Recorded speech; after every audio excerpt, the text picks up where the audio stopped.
Okay, so to illustrate the findings that we reported in the paper in the journal PLOS One, we've constructed this little Excel spreadsheet.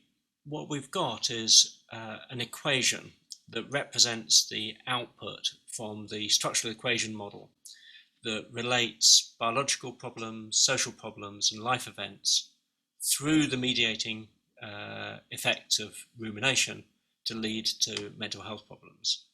And the very simple, in statistical terms, equation that's included here represents both direct and mediated effects of these different causal issues. What this allows us to do, what this Excel spreadsheet allows us to do, is to play with the different variables to see how they impact on our mental health. So we can imagine a baseline position of maybe 50%, for want of a better word, threat in each of the areas, and how that impacts on our mental health.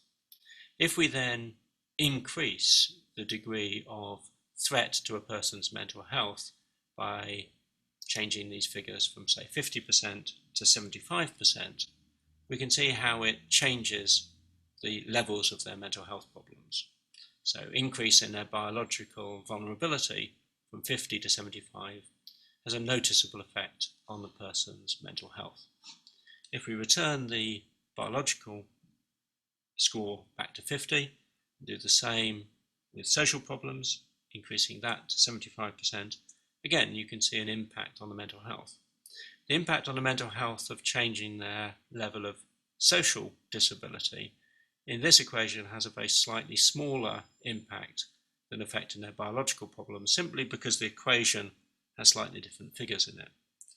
But if we return that to 50% and look at the impact of an increase in the number of negative life events on a person's problems, they'll see a more significant impact on their mental health.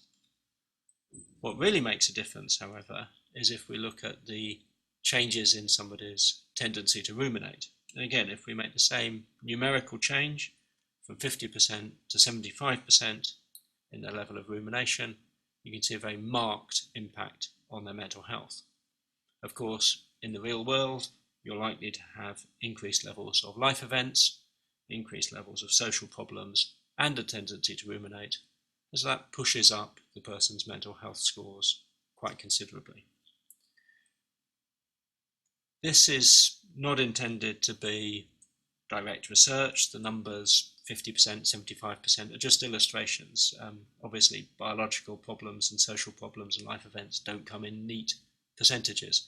But it allows you to play around with the numbers and to show how both the input variables of the actual problems themselves, biological, social, and life events, and the mediating effects of rumination impact on our mental health.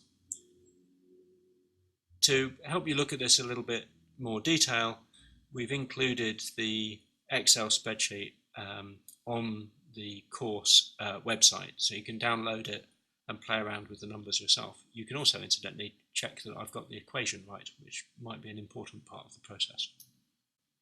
We've made this spreadsheet available in a format that you can access on the course website, with instructions for how to do the sorts of manipulation of the variables that I've just illustrated, and of course to check that I've got the equation right.